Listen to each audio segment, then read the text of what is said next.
All right, I'm back, and so are you. For me, it's been a couple minutes. For you, who knows? Hopefully you didn't forget what led up to this. It's recorded, so you can go back.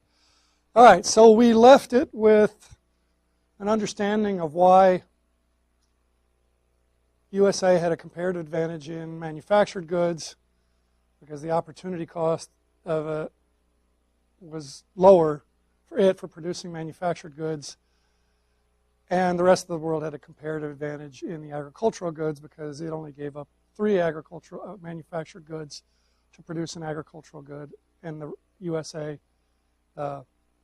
gave up 4 manufactured goods to produce an agricultural goods. I hesitated there a little bit because I didn't want to get into the 1/3 versus the 1/4, the fractions. It's always easier to make the comparisons in terms of whole numbers, and then, for example, when we reach the conclusion that the rest of the world has a comparative advantage in the agricultural goods, then it's automatic that the USA has the comparative advantage in the other good, in this case, the manufactured goods. Okay, so when we left off the other video, I proved that given the differences in opportunity cost, that moving a worker from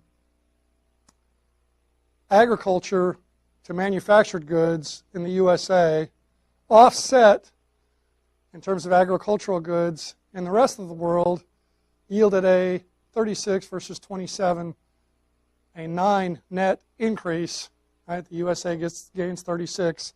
The rest of the world produces 27 less manufactured goods to make up for the 9 manufactured goods that the USA gave up producing.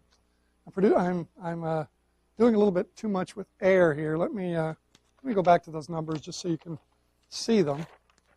All right, so just to recapitulate where we left off, if we move a worker in the United States from ag to manufactured goods, we give up 9 agricultural goods and gain 36 manufactured goods.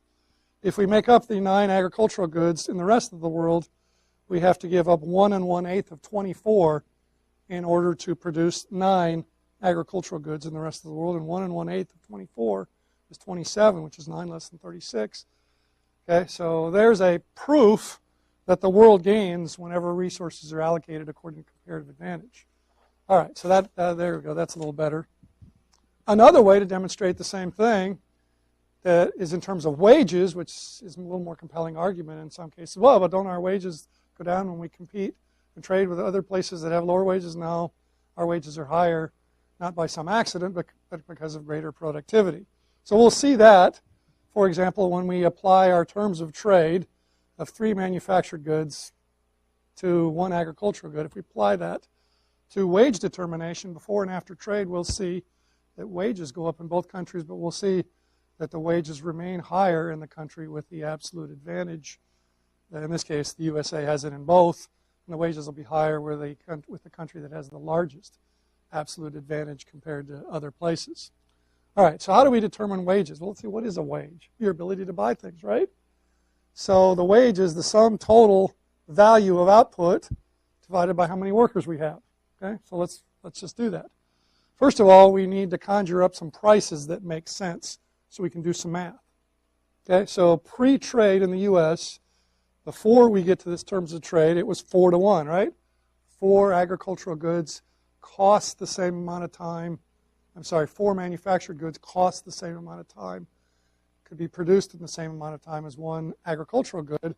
So you would expect that agricultural goods would cost, price of them would be 4 times higher than manufactured goods. So whether we use 4 million versus 1 million or 100 versus 400, doesn't matter. The P-Ag number has to be 4 times bigger than the PMNF number.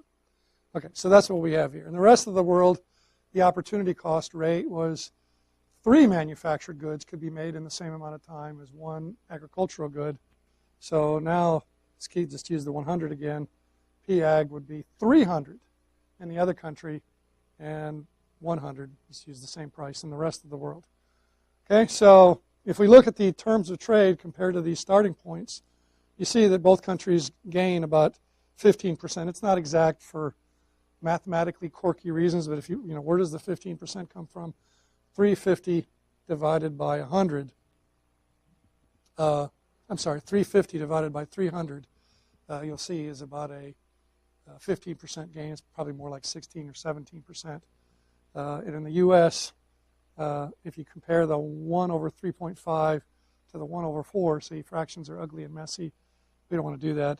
You see that there's about a 14 or 15% gain. So both sides enjoy a roughly 15% gain. So that'll influence the after trade prices. So anyway, let's start with the before trade wage.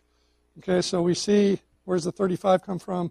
What we're going to assume is we're going to have 70 workers, and we're going to split the 70 workers evenly between making manufactured goods, $100 a pop, versus making agricultural goods, $400 a pop. So we'll see how much total value we get from our 70 workers doing it that way. Okay, so 100 times 35 workers, $100 a piece, times 36 of them per year, times 35 workers. Do that math. Plus the product of $400 a pop times 9 per year times 35 workers a year, and divide that total. I don't want to just have streaming math here. Again, another reason to have it in video. It's recorded for sure. You can push stop, pause. You can write these down, and you can do the math. In Cajun, we call that confirmation. Okay, so then we divide that out, and we see that we have $3,600 worth of output per worker at the pre-trade prices. Okay, in the rest of the world, okay, we have $100 a pop for a manufactured good times 24 a year. Remember from the table that was just up here, 24 a year per worker. Okay, half these 70 workers is 35 workers each. Okay, and then $300 a pop for an agricultural good times 8 of them per year times 35 workers per year. You do that math again, hit the pause button, copy this down, process the math, do it, check my numbers.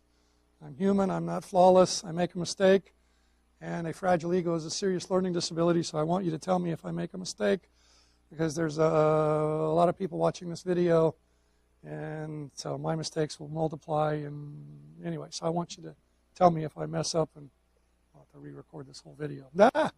All right, so we do the math here, and we see 2,400. So indeed, the USA having an absolute advantage in both goods yields a higher wage. Right? In the rest of the world, the 70 workers produce only $2,400 worth of output per worker. The wage, right? $2,400 worth of output per worker. In the U.S., 50% more than that, $3,600. All right, so what happens once we do trade? Okay, the USA's export good will increase in value about 15%. I have 14% there. And the rest of the world, the value of what they specialize in export will also increase about 15%, a little more. Okay, so that times all 70 workers doing what they have a comparative advantage in, and we see, bingo. Okay, putting the other 35 workers out of agriculture into manufactured goods at this higher, because of increased demand with trade price. Okay, now we have $4,104 worth of output per worker. $500 per worker gain. That's big. That's big. That's what? Well, about a 15% gain. Okay, so here, for the rest of the world, okay, now with the increased demand for the agricultural goods, because they're the best at it and they're going to specialize in it, by best, comparative advantage, $350 times 8 per year per worker, times now all 70 workers are producing that, and we do the math. Oops, excuse me, the math there is not complete. Lucky I caught that myself. It's not wrong. Still got to divide by the 70. Okay, I've got the 70 in both places, but that cancels out. But I wanted to show you where the numbers came from. Okay, so now that's 2,800, and you think, well, they gained, right, 2,400 versus 2,800, but not as much. And if you concluded that, you'd be sort of right, but sort of wrong, because the jump from 2,400 to 2,800 is a bigger percentage gain by a little bit than the change from 3,600 to 4,104. And again, confirmation, right? Divide this by that. See how big of a wage increase trade produced. Okay, so again, to summarize the comparative advantage, absolute advantage thing, Absolute advantage accounts for these numbers being different, okay, and these numbers being different. Comparative advantage, reallocating resources according to who has the low opportunity cost in which product, accounts for the 3,600 increasing to 4,104 and the 2,400 increasing to 2,800. Now, in terms of what you would be expected to do for the exam, I don't expect you to be able to figure out that the 100 here would go to 114 and the 300 would go up to 350. Now, I put that here to illustrate, to make this proof. What I do expect you to be able to understand is how to figure a wage. Okay, so let's take some prices and multiply it out in terms of how many workers do what. I expect you to be able to do that, as well as find comparative advantage and absolute advantage, and who should specialize in what in terms of trade. All those things you should be able to do and will be responsible to do. Where does the 3.5 to 1 come from? Any number between 3 to 1 and 4 to 1 in the case of this example is feasible, something both sides can agree to and be happy with the result.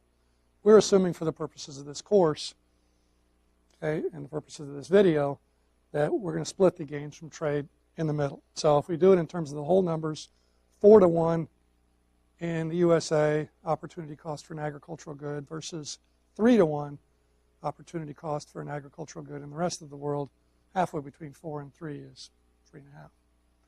All right, that includes this video. Boy, make sure, again, because of history, that this needs more clarification than most things, that you recognize that likely fact, and that you write down your questions. Maybe go back over this video a few times.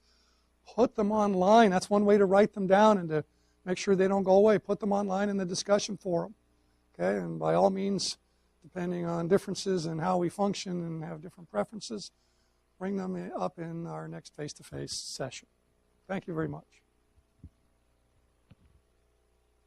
1/3 versus the 1/4, the fractions. It's always easier to make the comparisons in terms of whole numbers. And then, for example, when we reach the conclusion that the rest of the world has a comparative advantage in the agricultural goods, then it's automatic that the U.S. advantage in the agricultural goods, because it only gave up 3 agricultural manufactured goods to produce an agricultural good, and the USA gave up 4 manufactured goods to produce an agricultural goods. I hesitated there a little bit because I didn't want to get into the USA has the comparative advantage in the other good, in this case, the manufactured goods. Okay, so when we left off the other video, I proved that given the differences in opportunity cost, that moving a worker from understanding of why USA had a comparative advantage in manufactured goods, because the opportunity cost of it was lower for it for producing manufactured goods, and the rest of the world had a comparative advantage. All right, I'm back, and so are you. For me, it's been a couple minutes. For you, who knows? Hopefully you didn't forget what led up to this. It's recorded, so you can go back. All right, so we left it with an understanding